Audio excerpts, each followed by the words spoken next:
हाँ भाई, राधे राधे भाई सभी को। कैसे हैं सभी लोग भाई? बढ़िया होंगे आराम से एकदम। और भाई हमारा यहाँ यूट्यूब चैनल है भाई, JS केमिस्ट्री 99 के नाम से। और हमने वही साइंस स्ट्रीम को शुरू किया हुआ है और छोटी सी शुरुआत की है। अपनी 4 क्लासेस चल रही हैं, 9, 10, 11, 12 की, जिसमें हमने 11, 12 में केमिस्ट्री का पोर्शन स्टार्ट किया हुआ है और 9, 10 में साइंस। हमने 12th क्लास का चैप्टर नंबर 6 स्टार्ट किया हुआ है भाई, halo alkane and haloarenes. और उसमें जो है हमने सबसे पहले एनसीईआरटी को कवर करते हुए एक एक पॉइंट्स की बात की थी, जिसमें हमने सबसे पहले क्या बताया भाई, उसका क्लासिफिकेशन बता दिया था, वर्गीकरण मोनोडाई हेलो के बेसिस पर, और हेलोजन किस टाइप के कार्बन से जुड़ा हुआ है, कि वो sp2 से जुड़ा हुआ है या sp3 से जुड़ा हुआ है। उसके बेसिस पर उनके प्राइमरी, सेकेंडरी, टर्सरी की बात कर ली थी। और विनाइलिक, एलिलिक, बेंजिलिक और एरेलिक, जो कि बहुत इंपॉर्टेंट है, इनकी भी हमने बात कर ली थी। उसके बाद उनका नोमेनक्लेचर हमने देख लिया था थोड़ा सा, यूपीएससी और कॉमन, जिसमें स्ट्रक्चर की भी बात कर ली थी भाई। उसके बाद उसके प्रिपरेशन के मेथड देखे थे, हेलो एल्केन के प्रिपरेशन के मेथड, जिसमें सिंपली 3 मेथड थे हेलो एल्केन आरएक्स के। सबसे पहला अपना जो था अल्कोहल से था, दूसरा अपना हाइड्रोकार्बन में एल्केन और एल्कीन से था, और तीसरा अपना जो था सिंपल हैलोजन एक्सचेंज, जिसमें हमने फिंकलस्टेन और श्वार्ट्ज की बात की थी। उसके बाद उसकी फिजिकल प्रॉपर्टीज, जिसमें boiling point, mailing point, solubility, इनका कॉन्सेप्ट बता दिया था। बॉइलिंग पॉइंट का वही ब्रांचिंग वाला कॉन्सेप्ट हमने बता दिया था। केमिकल प्रॉपर्टीज बता दी थी, जिसमें सबसे पहले NSR न्यूक्लियोफिलिक सब्स्टिट्यूशन रिएक्शन, और 2 टाइप की मैकेनिज्म SN1 और SN2 की भी बात कर ली थी। स्टीरियोकेमिकल एस्पेक्ट भी हमने बता दिए थे सिंपल, जिसमें किरेलिटी, एनाइंसिमर्स, रेसिमाइजेशंस, ऑप्टिकल एक्टिविटी की हमने बात की थी भाई। और उसके बाद जो है हमने सिंपल उसकी दूसरी वाली एलिमिनेशन और रिएक्शन विद मेटल, धातु के साथ अभिक्रिया, यहां तक का पोर्शन हमने करा दिया। और हमने बताया भाई अपन एक एक एनसीईआरटी के क्वेश्चंस को डिस्कस करते हुए चलेंगे। तो अभी जो है इस वीडियो में मैं आपको एनसीईआरटी बुक के चैप्टर नंबर 6 हेलो एल्केन और हेलो एरिन्स की जो बुक के अंदर जो इंडेक्स्ड क्वेश्चन है, एक तो एग्जांपल है, एक इंडेक्स्ड क्वेश्चन है और एक पीछे की एक्सरसाइज है, 3 कैटेगरी के क्वेश्चंस हैं। और एक एक क्वेश्चन जो है भाई एनसीईआरटी का इंपॉर्टेंट है, सारे के सारे बोर्ड के दृष्टिकोण से, फाउंडेशन में, नीट, जेई कुछ भी हो, सभी में एनसीईआरटी चलती है कॉमनली। तो सिंपल हम जो है अपनी भाई एनसीईआरटी को डिस्कस करते हुए चलेंगे। थ्योरेटिकल पार्ट की हमने वीडियो बना दी है, अब हम जो है सिंपल इन क्वेश्चंस की प्रैक्टिस करेंगे, क्वेश्चंस किस तरीके से हैं, और उसके बाद जो है अपन सिंपल आगे बढ़ते जाएंगे और इसी क्रम में जो है अपन सारे के सारे चैप्टर्स को कराएंगे भाई।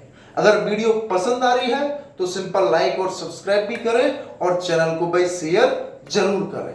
तो देखें इधर हम आगे स्टार्ट कर रहे हैं अपना, कि भाई सिंपल 12th की हमने केमिस्ट्री स्टार्ट की हुई है, और इसमें जो है हमने सिंपल अपना चैप्टर 6 कौन सा है, haloalkanes and haloarenes हमने स्टार्ट किया हुआ है भाई, haloalkanes and hello arenes.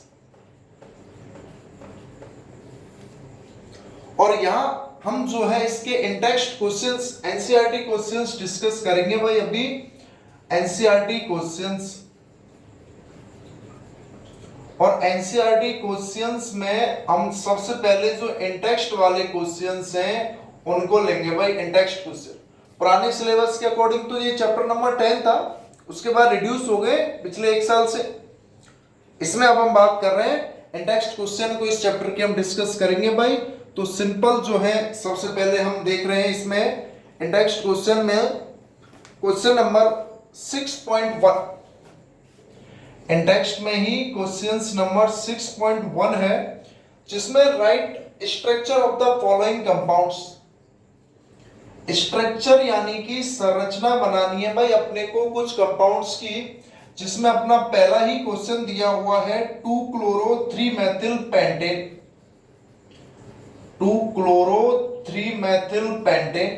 Questions लिख देता हूं मैं, आप लोग एनसीईआरटी में सभी के पास होगी भाई, एनसीईआरटी आप उठाकर देख लेंगे इस तरीके से। इसका अपना इंटेक्स्ट क्वेश्चन है, ये पुरानी है तो 10.1 लिखा हुआ है, नई सिलेबस में चैप्टर 6 है, और एग्जाम्पल वाले तो इसमें आंसर दिए हुए, हम पहले सिंपल इंटेक्स्ट क्वेश्चन को डिस्कस कर रहे हैं। दूसरा क्वेश्चन लिखा हुआ है 1 क्लोरो 4 एथिल, 1 क्लोरो 4 एथिल और simple cyclohexane, cyclohexane. Question number 3 है 4 tertiary butyl, 4 tertiary butyl 3 आइडोएप्टेन।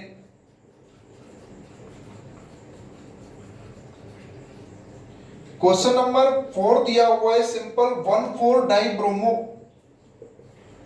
1,4 dibromo ब्यूटुइन। और अपना 5th क्वेश्चन दिया हुआ है 1 ब्रोमो 4 सेकेंडरी ब्यूटिल और 2 मेथिल बेंजीन।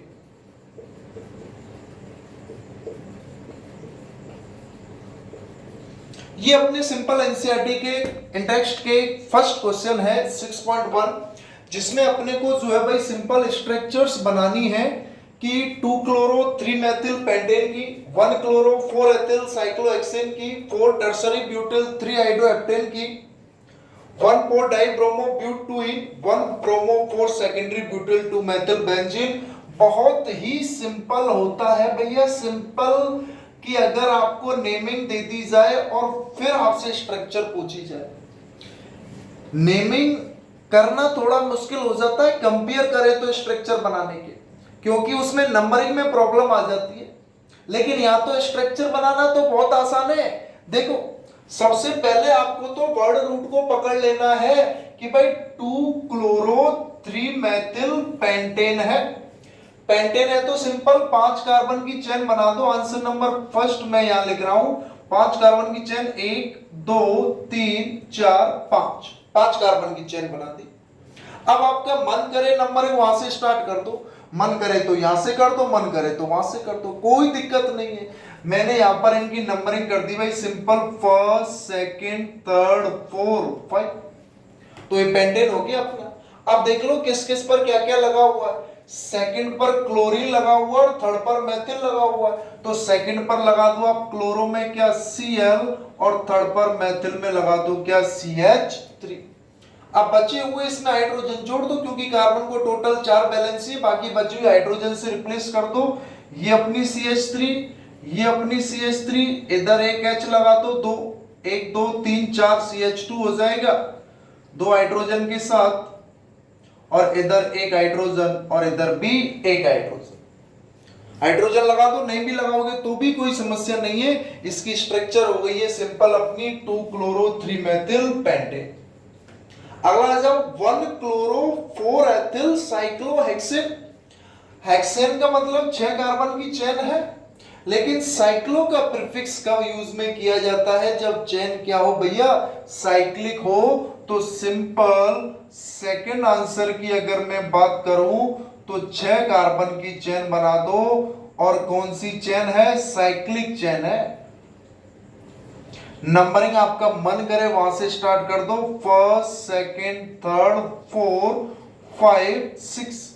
हो गई या नहीं हो गई सिंपल साइक्लोहेक्सेन? अब देख लो, फर्स्ट पर क्लोरीन जुड़ा हुआ और 4 पर एथिल जुड़ा हुआ है। एथिल का मतलब सिंपल 2 कार्बन की चेन है, तो फर्स्ट पर तो आप सिंपल क्या जोड़ दें? क्लोरीन, और सेकंड पर आप जोड़ दो CH2 CH3, या इसी को आप सिंपल लिख सकते हो क्या? C2H5। बात समझ में आ रही है नहीं आ रही है? स्ट्रक्चर हो गई भैया सिंपल किसकी? ये अपनी हो गई है 1 क्लोरो 4 एथिल साइक्लोहेक्सेन। इस तरीके से हो गया सिंपल। तीसरा आंसर देखिए, अगर आप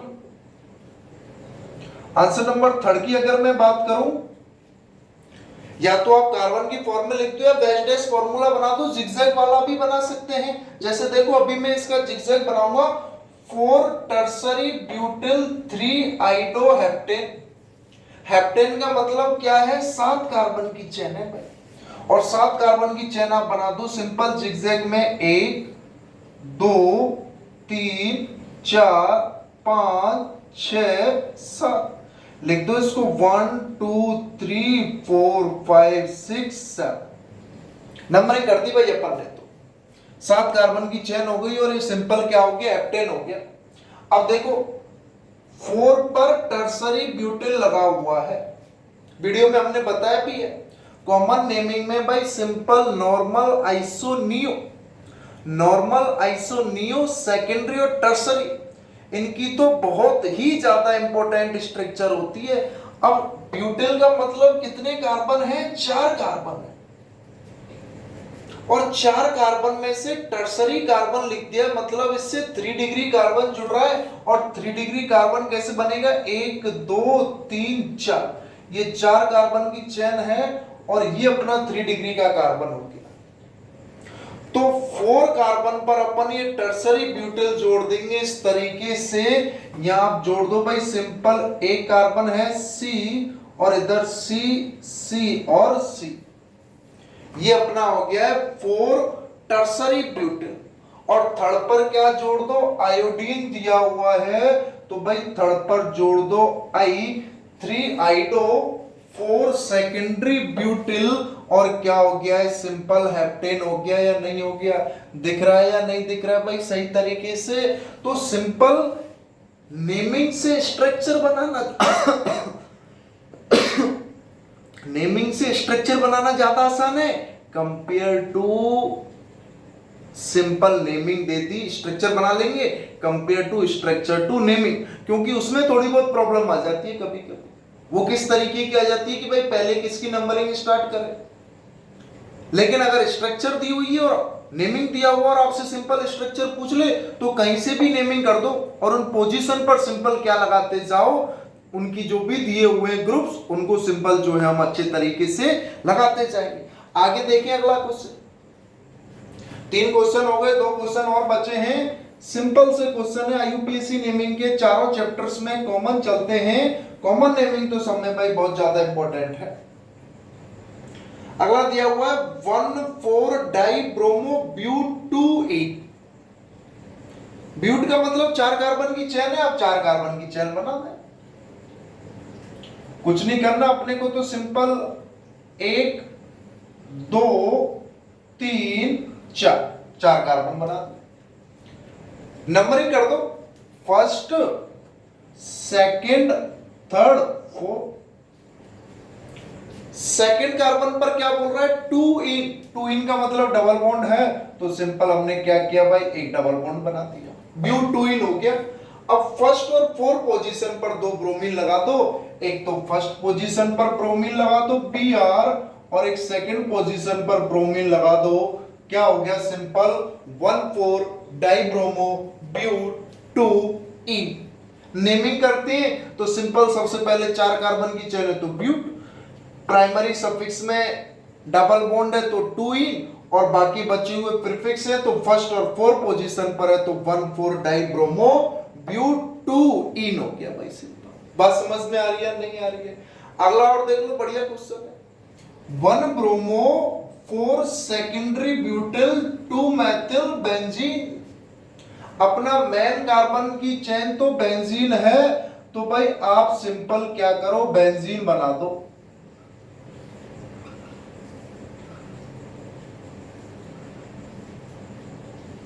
ये अपनी बेंजीन हो गई, और यहां सिंपल जो अल्टरनेट फॉर्म में डबल बॉन्ड लगाती या नहीं लगाती।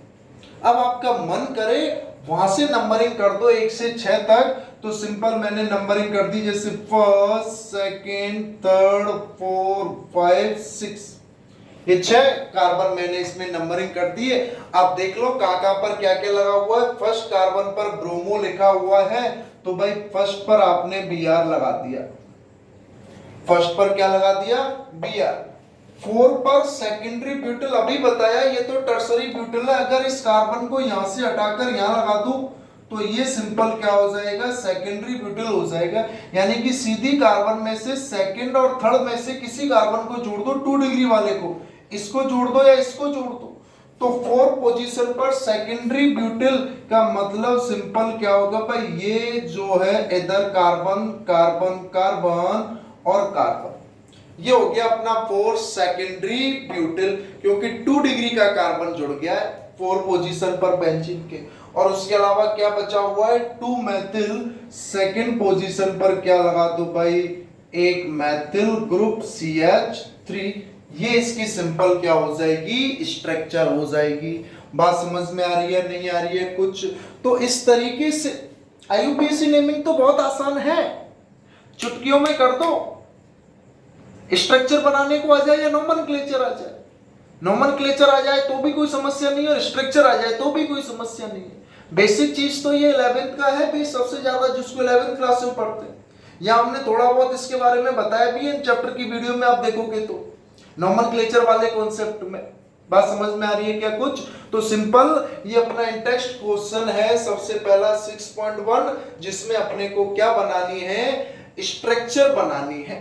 और कुछ नहीं करना, सिंपल आप तो वर्ड रूट को पहचानते जाओ, नंबरिंग कर दो, और नंबरिंग करने के बाद जो जो प्रीफिक्स दिए हुए हैं जिस जिस पोजीशन पर, उनको लगाते जाओ। क्वेश्चन जो है अपना सिंपली इजीली तरीके से क्या हो जाएगा, सिंपली हो जाएगा भाई। बात समझ में आ रही है क्या कुछ? अगला नेक्स्ट क्वेश्चन की तरफ बढ़ते हैं हम। सिंपली 6.1 के बाद इंटेक्स्ट का ही 6.2 क्वेश्चन हम देखेंगे। एनसीईआरटी आप लोगों के पास, सभी के पास है भाई। सिंपल एनसीईआरटी को आप लोग खोलकर बैठ जाए। एनसीईआरटी बहुत ज्यादा इंपॉर्टेंट है, सारी की सारी बेसिक चीजें छुपी हुई हैं उस एनसीईआरटी में ही। देखो इंटेक्स्ट क्वेश्चन हम 6.2 के लेकर चलते हैं, एग्जांपल नहीं 6.2। इंडेक्स का क्वेश्चन नंबर 6.2 हम लेकर चल रहे। क्वेश्चन दिया हुआ है कि why is sulphuric acid not used during the reaction of alcohol with Ki। Why is sulphuric acid not used during the reaction of alcohols with Ki, कि अल्कोहल्स के साथ, ये अपना अल्कोहल्स है ROH, इसकी अभिक्रिया अगर हम पोटेशियम आयोडाइड के साथ कराते हैं तो आपको पता है न्यूक्लियोफिलिक सब्स्टिट्यूशन रिएक्शन होती है NSR, और NSR होती है तो सिंपल ये आयोडीन इसको रिप्लेस कर देता, क्या बन जाता है कि भाई Ri प्लस KOH बन जाएगा। लेकिन अगर इसी रिएक्शन में ROH plus Ki sulphuric acid का यूज कर दिया जाए, सिंपल कौन सा सल्फ्यूरिक एसिड है, सल्फ्यूरिक एसिड का यूज कर दिया जाएगा, तो ये वाली रिएक्शन Ri के रूप में नहीं होगी। तो वो यही पूछ रहा है कि अल्कोहल के साथ जब पोटेशियम आयोडाइड की अभिक्रिया कराते हैं तो सल्फ्यूरिक एसिड का यूज क्यों नहीं करते हैं? तो उसका रीजन क्या है कि भाई अगर इसकी प्रेजेंस में अल्कोहल की अभिक्रिया पोटेशियम आयोडाइड के साथ करा दे सल्फ्यूरिक एसिड की प्रेजेंस में, तो ये Ri नहीं बनेगा। और वो Ri क्यों नहीं बनेगा, इसका रीजन क्या है? अगर मैं इसके रीजन की बात करूं, कारण की, तो जैसे ही सल्फ्यूरिक एसिड यूज में लिया गया है पोटेशियम आयोडाइड के साथ, यहां पर हमने सल्फ्यूरिक एसिड का यूज कर लिया है H2SO4 का, तो सबसे पहले ये क्या बना देगा, पोटेशियम हाइड्रोजन सल्फेट KHSO4, और साथ में क्या बाहर निकाल देगा, सिंपल HI।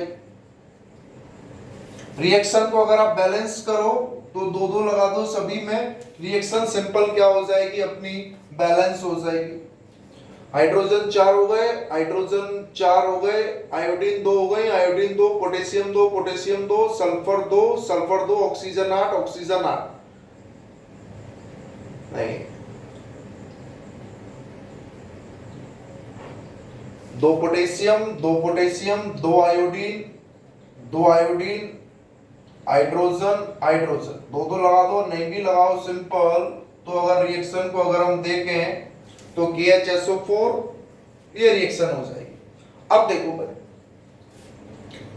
2-2 भी लगा देंगे जिससे I2 के रूप में बाहर निकल जाएगा। अब ये जो HI है स्ट्रॉन्ग ऑक्सीडाइजिंग एजेंट होता है H2SO4।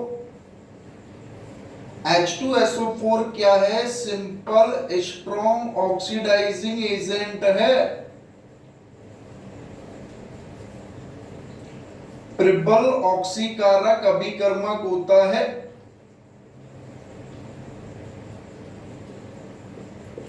ट्रिपल ऑक्सीकारक अभिकर्मक होता है। ये क्या करता है? इसको ऑक्सीडाइज कर देता है किसमें? I2 में। यहां पर ये -1 है, -1 से किसमें पहुंच गया? 0 में पहुंच गया। तो सल्फ्यूरिक एसिड की प्रेजेंस में ये जो आयोडीन है किसमें कन्वर्ट हो जाती है? I2 में। और खुद किसमें कन्वर्ट हो जाएगा? सिंपल सल्फर डाइऑक्साइड SO2 में। और बचा हुआ सिंपल किसमें बाहर निकल जाता है? H2। तो यहां क्या हो रहा है? सिंपली कि ये आयोडीन -1 से किसमें गया है? 0 में गया। ऑक्सीडाइजिंग नेचर होता है, स्ट्रॉन्ग ऑक्सीडाइजिंग एजेंट होता है, ऑक्सीकारक अभिकर्मक होता है, या प्रबल या ऑक्सीकारक अभिकर्मक है। ये आयोडीन को -1 से किसमें कर रहा है? 0 में कर रहा है।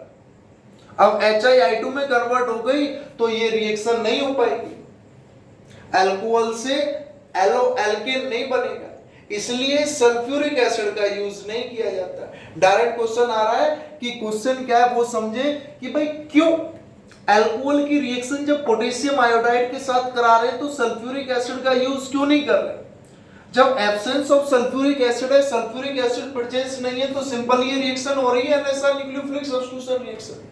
लेकिन जैसे ही सल्फ्यूरिक एसिड का यूज कर दिया तो ये जो है अपना सिंपल एलो एल्केन में कन्वर्ट नहीं हो रहा है। और वो क्यों नहीं हो रहा है? इसका सिंपल सा रीजन क्या है कि ये हाइड्रोजन सल्फेट पोटेशियम आयोडाइड के साथ अभिक्रिया करके पहले तो क्या बना रहा है? पोटेशियम हाइड्रोजन सल्फेट और HI।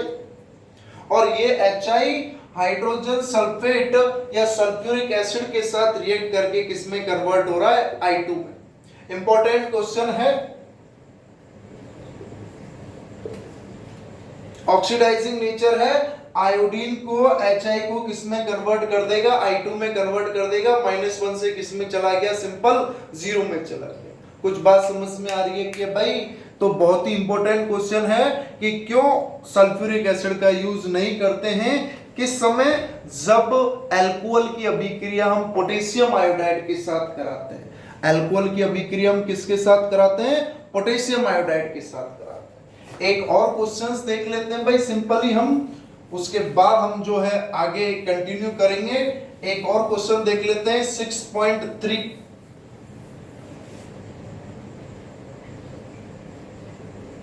नेक्स्ट क्वेश्चन ये, write structure of different dihalogen derivatives of propane. Dihalogen derivatives of propane. Propane के प्रोपेन के डाइहैलोजन डेरिवेटिव्स बताने हैं कि कौन कौन से उसके व्युत्पन्न हो सकते हैं। अब प्रोपेन क्या है? 3 कार्बन की चेन है, 1 2 3। और डाइहैलोजन का मतलब क्या है? 2 हैलोजन। तो ये 2 हैलोजन कहां पर लग सकते हैं? देखो, एक तो दोनों हैलोजन को यहां लगा दो X और X फर्स्ट कार्बन पर, एक दोनों हैलोजन को कहां लगा दो? सिंपल सेकंड कार्बन पर X और X। और एक दोनों हैलोजन को कहां पर लगा दो? सिंपल फर्स्ट और सेकंड पर। एक को फर्स्ट पर लगा दो, एक को सेकंड पर लगा दो। और एक को सिंपल किधर लगा दो? फर्स्ट पर लगा दो। और एक को किस पर लगा दो? थर्ड पर लगा दो। सबकी numbering first second third, first second third, first second third और फर्स्ट सेकंड थर्ड। तो 4 जो है सिंपल इसके क्या बन जाएंगे? डाइहैलोजन डेरिवेटिव्स। क्या इसके अलावा और कोई प्रोबेबिलिटी आप लोगों को दिख रही है क्या भाई? नहीं दिख रही है भाई। एक तो दोनों हैलोजन को फर्स्ट कार्बन पर लगा दो, एक दोनों हैलोजन को सेकंड कार्बन पर लगा दो। ये दोनों तो जैम वाली कंडीशन हो गई। अब इधर लगाएंगे तो फिर इसको फर्स्ट कार्बन बोल देंगे या नहीं बोल देंगे? उसके बाद फर्स्ट और सेकंड पर लगा दो और फर्स्ट और थर्ड पर लगा दो। तो इस तरीके से ये क्या हो जाएंगे, डाई एलोजन हो जाएंगे। ये 1,1 डाई एलोप्रोपेन हो गया, ये 2,2 डाई एलोप्रोपेन हो गया, ये 1,2 डाई एलोप्रोपेन हो गया, और ये 1,3 डाई एलोप्रोपेन हो गया। एलोजन में कुछ भी हो सकता है, ब्रोमो है तो ब्रोमीन बोल दूंगा, तो इसको तो क्या बोल दूंगा, सिंपल 1,2 डाई एलोप्रोपेन। ये तो अपना हो गया 1,2 डाई एलोप्रोपेन। ये अपना क्या हो गया, 1,3 डाई एलोप्रोपेन। ये अपना क्या हो गया है, 2,2 डाई एलोप्रोपेन। और ये अपना क्या हो गया, 1,1 डाई एलोप्रोपेन। तो इस तरीके से हम इनके टेक्स्ट क्वेश्चन को जो है भाई सॉल्यूशन के साथ करते जाएंगे। प्रत्येक एनसीईआरटी का एक भी क्वेश्चन हम नहीं छोड़ेंगे, एक भी कॉन्सेप्ट को नहीं छोड़ेंगे। एनसीईआरटी पूरी कवर हो जाएगी चारों सब्जेक्ट की, चारों क्लास की, 9th की, 10th की, 11th की, 12th। इसलिए आपके साथ जितने भी सहपाठी हैं, जितने भी कलीग्स हैं, सबको शेयर करें भाई। और इतनी देर जो आपने मुझे सुना है, देखा है, उसके लिए भाई थैंक यू सो मच है, बहुत बहुत धन्यवाद है। और इसी तरीके से आप अपनी पढ़ाई करते रहे, जान लगाकर पढ़ाई करें, सिंपली चीजों को समझें, उनकी बार बार जो है भाई प्रैक्टिस करते रहे। कहावत भी है, something is better than nothing. कुछ ना करने से बेहतर है भाई कुछ करो।